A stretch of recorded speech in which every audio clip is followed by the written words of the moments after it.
You got to say it like that. What up, ladies and gents? Woo! What are you made of? What does that mean? Let's find out. Shut up and sit down. The Business Bros Podcast was created for you. Learn from the business professionals who come to share their stories. Find out what's working in business, on social media, what's hot and what's not, straight from the mouths of successful entrepreneurs out there doing the real work. And now, welcome to another episode of Business Bros. What up, ladies and gentlemen? We're ready to rock and roll today. I got an early show, but I can promise you it's a good one. What are you made of? That's what we're going to find out today. My guest today, Mike C-Roc, Ciorrocco, is in the house. And I've had the privilege of being on his show. We had a great time talking about podcasting. Now I get to flip the table on him. I get to figure out who is Mike and what are you made of? What is that all about? So Mike, hey man, welcome to the program. What's happening, Hernan? Thanks for having me, man. I appreciate you providing the follow-up to my podcast that you appeared on, man. I had a great time with you, so we might as well do it again. Might as well have some fun, dude. You know what? Since I know you a little bit, I'm going to start off with just like two truths and a lie. Let's get our audience to know you a little bit more in a fun way. You ready? Yeah, man. Let's roll.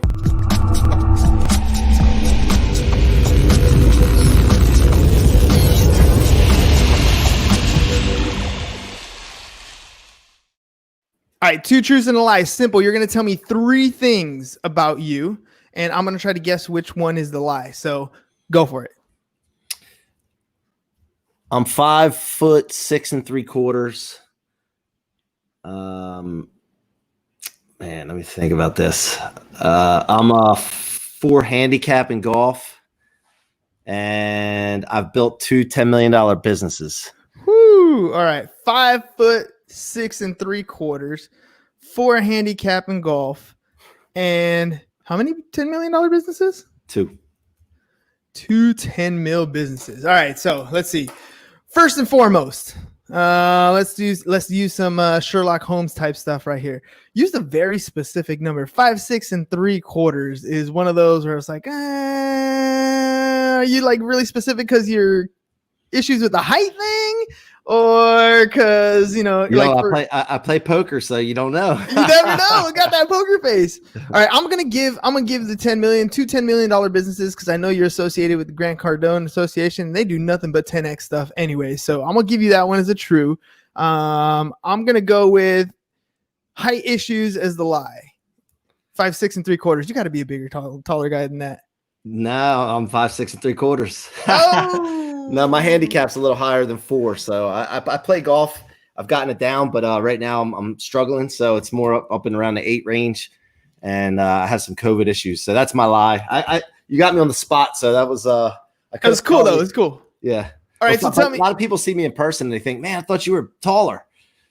So. You know what, dude? When you the persona that you've put out, I mean, I've only gotten to know you for a little while, but that it's like one of those things. When you meet people, you see people online a lot. When you are influenced by what they're doing and the message that they're spreading, they become larger than life, right? And then when you meet them in real person, you realize, oh shit, this is actually a human being, right? They're not actually superheroes in any weird way. Yeah. And that's kind of the impression I got from you. The way you've led teams and grew your companies and what you're doing on a daily basis, you make yourself larger than life. So 5'6¾ that's a proud 5'6¾ right there. Yeah, man. And here's the thing too, like a lot of people that I've run into and thought the same thing were big giant celebrity people. And my goal in life is to be a celebrity, not for myself, for ego. It's a fine line there, but I want to be a celebrity in my space. Because that's the most impact that I can possibly have is being a celebrity and helping millions and hundreds of millions of people. So, some people want to help a couple people, 100 people. I just have big giant goals where I want to impact like a lot. I want to create a legacy for myself that after I'm gone, people still do what I teach. See, I 100% feel that, dude. That is just fire right there. Like I feel the same exact way when it comes to, what I'm doing here. Like, you're episode 505 on my podcast. And ever since I started doing podcasting, it's changed a lot for me, from how passionate I am behind it, how many people I meet, how my prospecting and networking goes. Like, it's completely changed things up.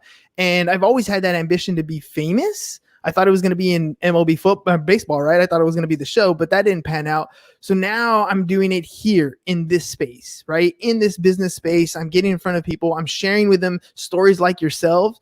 And I, in turn, get that added little benefit. I learn from you just like the audience will learn from you. So I'm just going to jump into it and straight out ask you, 2 $10 million businesses. Tell me about that journey. What was it like? What kind of business was it like when you first started? And walk me through how you scaled it and where'd you take it? Well, first of all, I got to give you a little background first, because this is important. I want to connect with your audience with something. And a lot of people will feel this. Some people may not, but a lot of people will relate to this. I grew up in a broken home. I didn't remember my parents together, Hernan. So I got to tell you where my fire started so that you can understand how I did this with the businesses with my partners. So, I was living with my dad, going through the custody thing, the child support thing, like a lot of your listeners may have gone through as a kid. And I thought it was normal. I didn't know any different. I thought it was the way it was, right? And I started telling the story to people I'm about to tell you, and people started being inspired by it, which they told me. And so I said, man, shit, man. I don't know if I'm sorry. If I'm not You're good. I started thinking, wow, people are really connecting with this. This is like a powerful story. I never thought it was anything special. I thought it was just like my ordinary life. And so people started coming up to me and sending me messages, how this is impacting their lives. And I said, you know what, I'm going to start sharing the story, and I'm going to start getting other people to share their stories. And that's how my podcast started. But when I was 11 years old, after living with my dad for 3 years, I went through some psychological and mental abuse. And, again, I'm not telling this story to knock my dad down or anything, but there's some issues that maybe I didn't know about. Right. And he was pretty upset when I said I wanted to move back with my mom. And I remember the day I walked in from school, he had court papers or a court envelope in his hand. And he said, do you know what's in this envelope? And I played dumb. And I was like, no, because I was scared, man. I didn't want to, fess up at that moment, because I walked on eggshells in that house as it was anyway. So I went to my room and waited for him to come back there. And he said, this says you want to move back with your mom. You got to know your mom's not that well off, right? Now, my dad had a good masonry business, right? I have these bricks back here because it's a symbolism thing. But he had a masonry business. He always had a wad of $100 bills in his pocket. I always looked up to him for the business and the money that we had. We had to go on trips and all this other stuff. And he threw that up there like, your mom's not that well off, and at that point, I was so hurt by what was going on. I just needed to get out of there. I didn't know the word culture as we do in business, but I knew it wasn't an environment conducive to a young child to really grow up in and be happy. So I said, yeah, I want to move back. And he got this wad of $100 bills that he had in his pocket. He always had a rubber band around it. I didn't know if he were in a mafia or what, but he always had a lot of cash, man. And I was like, so he took that wad out and he peeled a $100 bill off, crumpled it up and threw it at me and said, you're going to need this when you're living on the streets with your mother one day. And as an 11-year-old kid hearing something like that, man, it's like, come on, really? So your hero basically giving up on you, puts you on a platform where you have to make a decision of where to go, right? And every person in their lives is going to be faced with decisions. And throughout their life, they're going to be faced with decisions. And those decisions come down to Hernan to either you're going to build up or tear something down. And at that moment, I decided, you know what? I'm going to build up. I'm not going to let him win. I'm going to prove him wrong. And I'm going to, number two, help other people that have gone through the same situation, that have been given up on somebody that they really looked up to, that there was a hero to them. And, I was going to show people, I didn't know how at that moment how I was going to help, except the fact that I was going to be a role model. I was going to do everything I possibly could to do everything right, the best I could, sports, hustle. I'm 5'6 3/4", but I made it to college and played football in college. But, so I made it probably further than I should have with the frame that I have. Now I'm jacked. Okay. I don't know if you can see my arms, but yeah, I'm just joking. I'm about 5'7" really, and 210 pounds. So I had the body as far as the thickness, but I just didn't have the height to go anywhere really far in football. But I made it that far because of the drive and fire that was lit inside of me. So having that, I just wanted to be an example to people. And I continue to do that on the decisions that I make every day. So knowing that, when I was in mortgage business, okay, I was a loan officer, and I decided after a few years that the people that were like in charge or managing me, I could do a better job than. I just felt that inside. I don't know if that's disrespectful. I didn't want to. Go ahead. Let me ask you, because that's what you're feeling right there. When you fast forward, when your dad grabbed that $100 bill, he crumpled it up, he threw it at you. On the one hand, psychologically, to an 11-year-old kid, that is some tough stuff that you have to go through. You're dealing with, like, this guy is supposed to be the one who loves me, and he's kind of treating me like trash.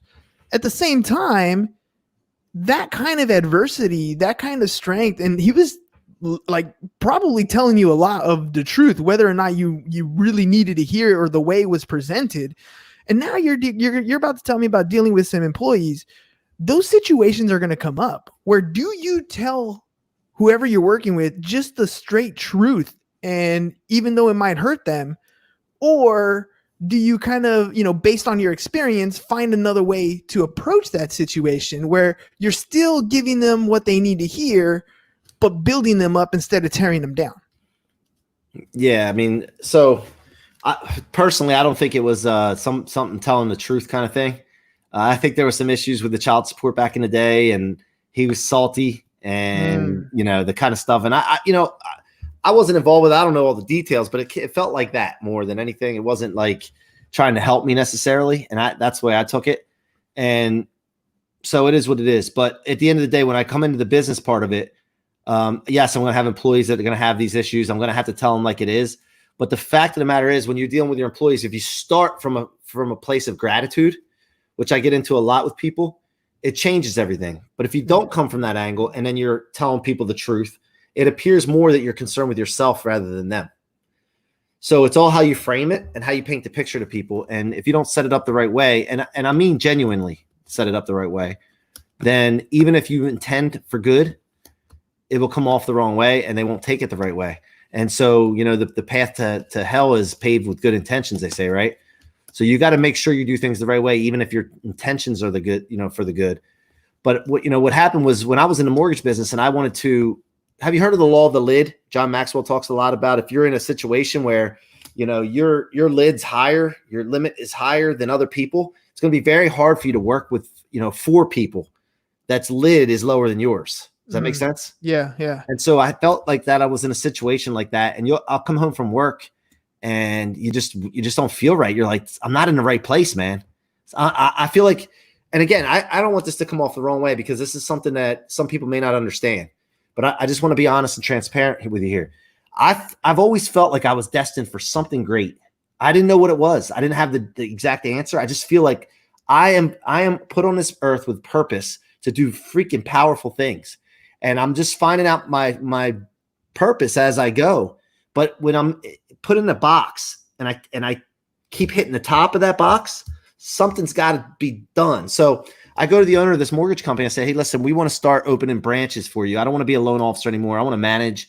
I want to start opening branches. I got an entrepreneurial spirit. I know I can build. And you know what he told us? I'm going to let you do it, but you're going to fail. Zero faith. Right. Zero faith, zero support. But again, remember where I came from, right? That's the best thing you could say to me, the type of person I am, because I'm going to prove you wrong. And so what we did was, me, my partner, and my best friend, Chris Short, we went out and we added another old friend of ours, Bo Cox, and we started our business, and we started a division. We ended up with 7 branches. We ended up just absolutely crushing it. Now we're at 40 employees. We went to 10 million one time. Not one time, 1 year. We had the company at 10 million at one point, and we were building beyond that. And then that same owner that didn't believe in us started doing some things that he shouldn't have done. And as I mentioned, I play golf. And when you're playing golf for money with someone and they kick the ball out of the rough and cheat with their foot one time, you don't play golf with that person anymore, right? Yeah. So this person was dishonest with some things. So I picked up our employees and basically had to start from scratch with a brand new platform. Brokerage. Yeah. So, it was that moment in my life. It was a really tough spot to be in. Felt like I hit rock bottom. I had 22 employees at that moment, and I felt like them and their families were looking at me like, now what? And there's a lot of details to the story that I can't share, but just so you know, I felt like I was up here and then fell like this. And I'm not blaming anybody but myself for that, Hernan.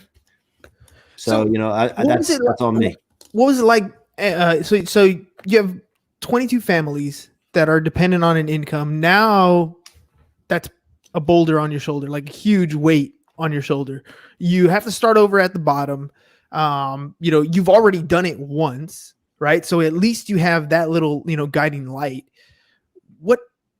what's the next step at that point? I mean, you always hear about people falling down and they get back up, fall down, get back up, but they don't ever tell you, like, what's that next step? Like, what is that future going to look like for you? You're destined for something great. What is that greatness? Well, a couple things. So when that happened, I had to do some self-searching, right? Some soul searching. I had to figure out what happened. And at first you want to blame everything. Mm-hmm. Right. I wanted to blame that owner of that company. I wanted to blame some of the people that I had working with me that I felt like held me over a barrel. It's easy. At the end of the day, though, whose fault is it? It's me. I got to take control. And the only way to take control is take 100% responsibility. So I started analyzing, what could I have done differently to prevent this? Because there's something in those years, I think it was 11, 12 years of that business. There's something in there that I could have done differently to prevent all this. No matter what anybody did. That's what you have to do in life. You have to do that, because if you don't do it, you become the puppet instead of the puppet master. And I always want to be the puppet master. I agree with that. Although there are some times where people go through a situation like that and they decide, I'm never going to work for anybody else. And that's fine. I understand that too. But then they wear all the hats. Right. Then they get into this whole scenario where, I'm the chef, cook, and bottle cleaner of my organization because I don't want anything to ever go wrong again. I don't want it to be anybody else's responsibility. I'm in charge. I do it all. And we fall into another trap where they think they're the puppet master, but now they have a lot more puppet masters. Every single one of their clients is their boss versus them having one boss now all of a sudden. So let me clarify that. So when I say the puppet master, I'm talking about your life, first of all, not your business. First of all, you have to start with you, right? Because if you can't get you straight, you're not going to get a business straight. So what I'm talking about is being the puppet master in control of your life. So when I was come home from this situation and feel like I hit rock bottom, playing this victim mentality, I thought to myself, you know what? This is not the way you need to live. What are you made of? This is where the what are you made of thing came from, right? Because I talk to myself a lot. I'm like, dude, what are you made of? Look at all the stuff you've come through. You came through court stuff when you were a kid, custody battles, all this stuff, parents fighting, awkward situations. You've been through it all, dude. You went from your dad's house who had money down to rock bottom with your mom. They just weren't financially well off and still survived. And look where you've come from. So, dude, this is just another test. So I started looking at this and I started creating a life mantra, which is the number one rule for the What Are You Made Of movement, is to turn all setbacks, letdowns, and negativity into rocket fuel for your future. Anything that you go through is a training session for your future. And Hernan, once you become aware of this philosophy, right, this mantra that I created, once you're done, anything you come across, you're good, man. You might take 5 minutes to get upset for a second, and then you realize, oh, remember rule number one. That's it. And you got that. Now you know, okay, I'm just going through training. It's like when you go for a jog and you haven't been running for a while, you lift and you feel that burn. And like, you don't sit there and play the victim role with that. You know, you're going through training. You're aware, right? It's the same thing with your life. So that's what I'm talking about with Puppet Master. You control your life when you take 100% responsibility and stop blaming others. From there, your business is different. You still need to take 100% responsibility, and your employees, whatever they do, you have to have employees and you have to buy time from people to scale your business so that you're not doing everything. But at the end of the day, you're responsible for your employees. So if you don't train them properly, you don't, inform them properly of different things that they need to be doing. You set your proper expectations, set the vision of the company, and then hold them accountable. Then that is still on you. It's not on your employees. So that's what to clarify. Sorry about that. No, that's perfect. That's perfect. So I talk about that all the time. And, oftentimes it does come off kind of like, I don't know. When I try to present that to other people who are not of the same mindset, it's hard to get that idea of responsibility and fault, right? Like, it's not your fault that you were born into that situation. It's not your fault that, where you came from, it didn't have any, you weren't born with a silver spoon in your mouth. Those things are not your fault, but it is your responsibility to change it. Like, it doesn't matter that it happened. Right. And it's almost, I get that whole feeling of, I get that reaction of you're insensitive, but it's not insensitive. It's just, I don't have time to dwell on, what happened. I want to learn from it and move forward. And I'm sure you've come across that same situation where when you're trying to express this, where you're talking about this puppet master thing, which it's an internal perspective. Like, there's times, and I know, cause I'll be stressing out about stuff and it's I'll just stand in front of a mirror and look deep into my own eyes and just call bullshit. Like, why are you like, there's nothing in this world that is going to get in my way, that is going to knock me down that far, that I can't fix myself, that I can't get up from and take a step forward. And that, I think, but it's one thing to you internalize it yourself. It's another thing to try to show others. You know what I mean? And I'm starting to get to the point where I don't know if this is right or wrong, but not worry about changing others and only finding the ones who already see that. Yeah, look, I just talked about this the other day, dude, about I was banging my head like that. One of the biggest things for me, and this is something I need to work on, is helping people, wanting to help people that don't want to help or know the answer, but they don't do anything about it. It drives me batty. But again, I'm letting that drive me batty, right? So I got to stop that. But here's the thing. I look at life as a game. We're on this planet, to me, like it's such a short period of time. And there's a bigger thing out there. Like I really, depending on what people believe, but I don't believe that this is everything right here. Right. But I believe I play this like a game. If you're playing a game and you get sent back to start, right, or you get sent back a few blocks on the game board, you just got to figure out what it sucks. Yeah, it might suck. Certain things happen, but you got to figure out, okay, what did I do wrong in this situation? And if I didn't do anything wrong, or I could done something different, let me learn from it so that the next time I go down the board on the game board, that I can overcome it or go around it or go through it. But at the end of the day, man, to me, everything's a game, and you have to learn the best way to play the game. Mm-hmm. And the only way to do it is to just go through it. And so, I that's the way I experience things and view things. And I share that with my team. But there are sometimes there's people on a team in a business that don't buy into your vision or the way you see things, and that's fine, right? You just got to don't get frustrated with it. Just say, listen, I like to talk about providing exit doors for my employees. Like, there's an exit door over there. If you don't buy into this, I'm not going to get on you. I'm not going to bust your chops. At the end of the day, if you don't give me permission to bust your chops because you set your vision and you and I discussed that your goals and personal, professional, financial goals are in line with mine, and then I bust your chops, that's different. But if your goals don't align with the vision that I have for my company, I exit you stage left, wish you the best, help you find another job. I'll help you move out of your desk. I'm very cordial like that, because at the end of the day, it's not a personal thing. It's just the fact that our goals don't align. So do you sit down with your employees and like help them map out like a vision and goals? I mean, I know you do that for your business. Yeah, it's obvious that you have your vision and your goals lined up. Absolutely. Yes. We do a yearly first of the year. We go through a Waymo statement, which is the what are you made of statement. And we go through your personal, professional, financial goals, and we make sure they're aligned with our company's. Doesn't have to be mine personally, but our company's vision and where we're going. It can't conflict. If it conflicts, the business is going to stall, and we can't have that. At the end of the day, we're trying to propel the business. But at the same time, during that, we're building our people. So I'm in the mortgage business, but every day I wake up, I'm really thinking to myself, how can I build our people? How can I help people? So in doing that, then we have our quarterly meetings after that to review where they've come from or so far from the beginning of the year, where their goals are. Most of the time, the way our system's structured and the things that we do, people are blown through their goals. And so every quarter we have to readjust and raise them. We never lower our goals or targets, but we always raise them. And I just went through this right now. We're going through the midway point of the year, and my team books 15 minutes appointments with me. And I go through individually one-on-one with them to make sure that we establish where we're going, and not as just a group, but as individuals, and making sure they're on pace, because they need it. And if I know how to do it, I'd be like, not, I'd be giving them a disservice not to help them with it, especially when they're buying in and sacrificing for our company. So in that case, then what is the goal going forward?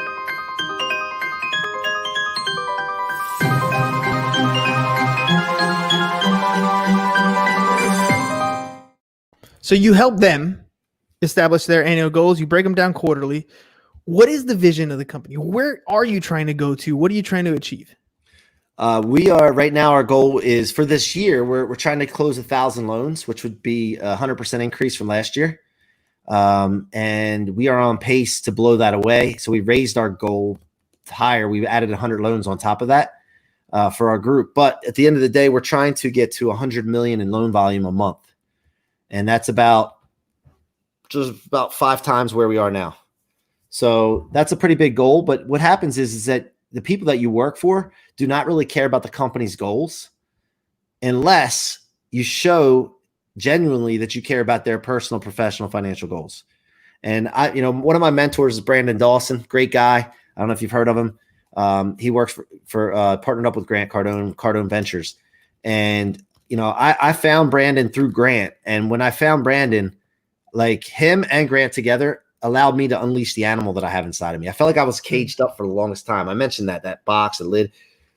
And they had basically validated the feeling that I had inside to let me do this, what I want to do, and understand that people will appreciate it. And so Brandon always talks about that, talks about making sure that you align with your people's goals. And if you don't, you need to fix it quick because the company will not go to where it needs to go. So since we've done this, by the way, we've increased our business 800% since we started making sure that our goals align with our employees' goals. And they only do that. They only care about your company's goals when you care about their goals. And you show that. 800%? That's what I'm talking about. That's a huge jump, dude. A huge jump. Mm-hmm. And you mentioned when you found your mentors, when you became, when you were unleashed. What like clicked in your mind? Like how you seem ambitious. You talked about how, when you wanted to expand, you went out and you opened the 7 franchises, but then to go from your own business to break out 800%, like what is that thing you think like clicked? First of all, sorry about got a puppy here, and that's all right. That's life, lockdown man. Where we are, so apologize to hear that. But basically, what happened was I've always gone after it. I had a fire inside of me, but I had problem holding people accountable. And the reason was I was thinking to myself, like, well, maybe they just don't want to go as hard as I do, or I don't want to piss them off because then they'll leave. And what I didn't realize was I didn't check to make sure to find out what their personal and professional financial goals were, to find out if it aligned with ours. And so if you don't know that, then it is very difficult to hold them accountable. Yeah. And they're not giving you permission to hold them accountable. So I would hold back, or if I did flip out sometimes and go off and be like, what, you're not doing this? I'd have other employees say to me, man, you're being too hard. They're going to leave. And then I would get worried in my mind and my heart. I'm like, oh man, I don't want them to leave. But at the end of the day, really, it would be better if they left. And when we started realizing this and we let people leave that didn't align with our vision and our goals, our business shot up every time we let them go. Every single time. There's no exception to time. I can look back every single time. Our business shot up and I felt better, less stressed, and the environment got better in our company. So that's what snapped. And, that's what matters. And at the end of the day, I tell my team, listen, guys, I have a vision for us. If I have to, worst case scenario, I will start all over by myself. I'll go to zero and start by myself. I don't want to do that. But I have to share that with them that I'm prepared to do that. Nobody is going to hold me or the team over a barrel. And I'll start adding one by one people that buy into the vision. Now, bigger companies, I'm sure, have problems doing that. But bigger companies got big because they did the right thing from the start. And they built some kind of culture and it snowballed. So they don't need to say that to people and go back to one person because they've already done it. And they've already understand that they're not going to let somebody hold them over a barrel. But small businesses, entrepreneurs, you have to have this attitude that, you'll start back by yourself and have confidence that you can do it. That's some deep stuff. Cause I'm telling you, I feel like we have a lot of similarities because I feel the same way, like not being able to hold somebody else accountable. Like I work my butt off, dude. I'm constantly working all the time. I love what I do. So it doesn't feel like work. It's just what I would be doing anyways. But like, I always have that in my mindset. I'm always thinking the same thing. Well, they just don't want to work as hard as I do. And I justify it in my own head. Like that's okay. But what you said was a little bit different. Well, did you ask them if that's okay with them? Did you actually go over there and say, hey, I don't know what it is you want out of life. Where do you want to go financially? What is it that makes you happy? Like, I don't know those things for them. So that makes a big difference on whether or not I'm going to hold them accountable. I got a 5 a.m. club that we wake up every morning. It's 5 o'clock. We're on a call. It's only like 10, 15 minutes, right? But that's an accountability group. And if one of them's not on it, I could easily pick up the text or, phone, DM, be like, hey, dude, what's up? Like, you okay? Like, what's missing? What's going on? But you're right. It's because you've asked for that permission to hold them accountable. That's fire. Yeah, you can't have a company, dude. You can't have a company and not look at the company as an accountability group. Mm-hmm. Too many people do it and they're scared or they don't know. They don't know to ask people, what do you want out of life? They're just buying time for the people. and treating them like a transaction rather than a relationship. And I want a relationship because I don't want my turnover to be high. I want to invest in my employees. I don't want to look at them as employees. I want to look at them as like partners in a business together, and, with the exception of them telling me how to run the business. Now, I'll take constructive criticism or suggestions, and I'm open to all that. But at the end of the day, I'm the one that has to make the decision. And so besides that, though, I like to treat it as kind of like a partnership where we're on the same mission together, a team. Now, but there's so many people out there that just don't know otherwise, and they're banging their head against the wall, not getting the results that they want. And that's probably the reason. All right, dude. I was gonna ask you about young entrepreneurial advice, but I think that was it right there. You bring in your employees and treat them like people. Treat them like somebody that you actually want to show up to work with. Like, it's amazing, that simple concept, but it's huge. So let me move into our last little segment here.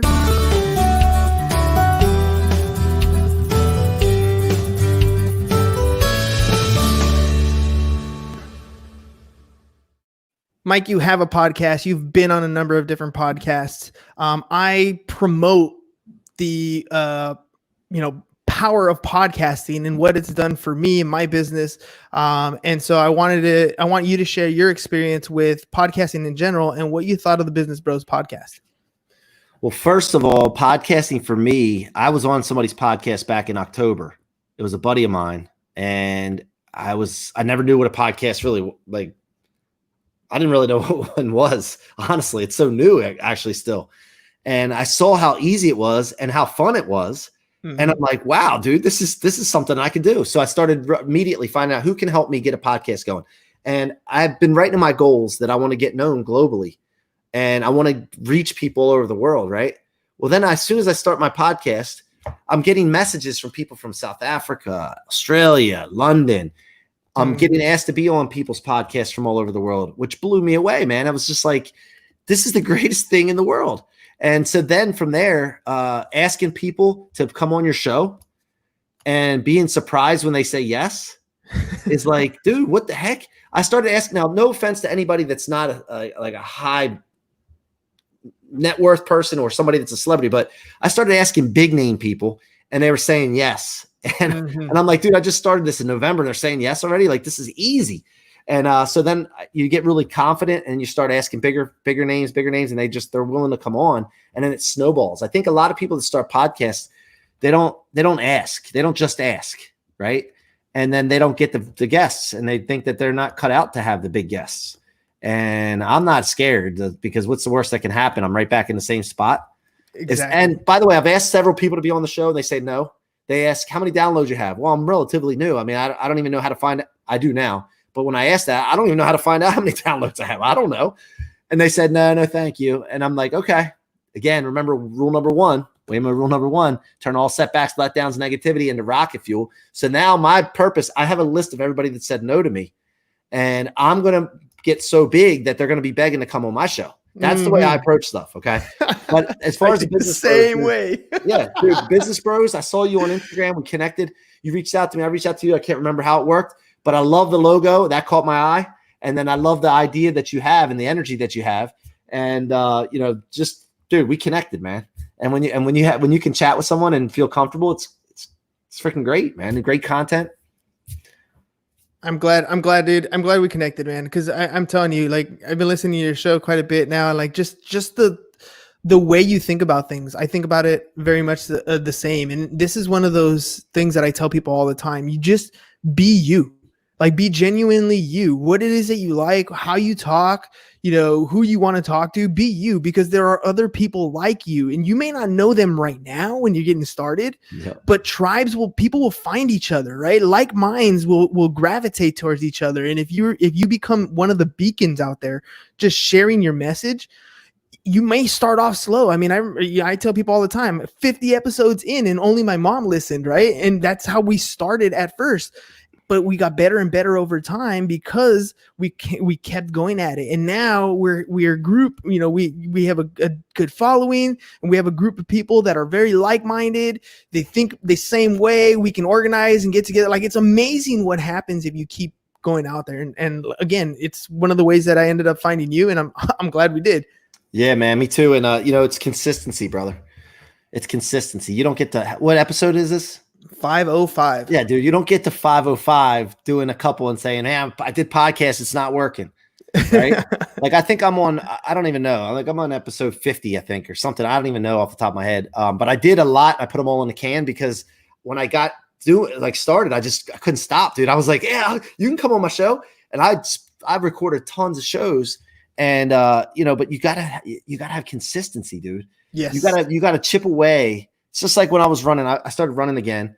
I ran 5 miles, and what I do, dude, I take a step at a time.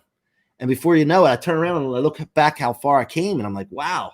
Mm-hmm. So, dude, anybody listening to this, if you want to accomplish something, and I fight with this, this is like one of my weaknesses is impatience, a lack of patience, I should say. But I am so impatient, and I want results, right? But I keep preaching to myself, consistency, frequency, max of action, and passion. Make sure you keep doing this, and everything will turn out fine. And remember, it's a game that we're playing. So you got to be consistent at your game. So, yeah, dude, I'm glad we connected, man. And I'm thankful that you had me on my show, or on your show and on my show. Dude, same, man. Ladies and gents, make sure you check out Mike. When does your show come on? How can we find your information? iTunes, Spotify, and my YouTube channel, Mike C-Roc Ciorrocco. What Are You Made Of podcast. You can check it out there. I release 2 episodes a week. And also my website is the Mike C-Roc with no K, themikecroc.com. You can check my website out there. I do coaching. People Building Inc. is our company name. We could do coaching for businesses, anybody that needs help in building their people. If anybody's going through a tough time, whatever the case is, we're building an organization that's going to build people. And there's so many broken people out there, mindsets, and just people in general, that we want to be there for them to help them out. And if you're ever on Instagram at Mikey C-Roc, man, check me out and DM me. I'll answer all my DMs. So, guys, I highly recommend you guys check out this stuff. I mean, there's few times in your day where you're going to wake up and you just need a message to get you through something tough. That's the type of stuff that I like to listen to. That's the type of stuff that's like, look, you can do this. Like, anything's possible. I don't care what you're going through. And just for me, connecting with people like you, Mike, and having that kind of arsenal in my Spotify list to just like click and go, like, that's the type of stuff that gives me fuel. So, I mean, again, ladies and gents, check it out. And Hernan, one thing too, like I just a little example from this weekend. I was talking to my buddy, and I'm like, you know what I want to start doing? I had an idea, right? Pop light bulb. I'm going to start doing what is C-Roc thinking every single day. I wanted to figure out something I can do consistently, because I've recorded so many podcasts. If I record any more right now, I can't. I just wouldn't be able to release them all. So I stopped for a little bit, but I need to get out. I need to get my message out. So I said, I'm going to put out, what is C-Roc thinking? And every single morning I'm going to put this out. So I started today. It was an idea, and I didn't think about what people would think of it, all this other stuff. I keep thinking to myself, nobody sees it anyway. That's what you have to think, right? Nobody sees it anyway. Who cares what people think? People see it, obviously, but you think that to yourself. And I started a video today, and I encourage everyone, if you come up with an idea of something, just do it. Don't think, just do it. If it flops, who cares? Just consistently do it if you believe in it, and watch what happens. So check that out. It's on the Instagram as well, my stories. What is C-Roc thinking? Well, man, hey, thanks a lot for coming on the show. I know we had to do some little bit of rescheduling here, and you got that special 3:00 time slot. So, ladies and gents, what are you made of? Make sure you guys go check that out. Mike, thanks again for being on the show, man. Thanks, Hernan. Appreciate you, brother. Thank you for listening to the Business Bros Podcast. Are you looking to get more clients or to increase your income? Hernan, the business bro, can help you generate referrals through the power of podcasting. And James, the insurance bro with Pipeline Insurance, can help you effectively add insurance to your existing business. If you are ready to create wealth today and generational wealth for tomorrow, email businessbros@csfirst.com to schedule a free consultation, or join the Business Bros Network, www.businessbros.biz.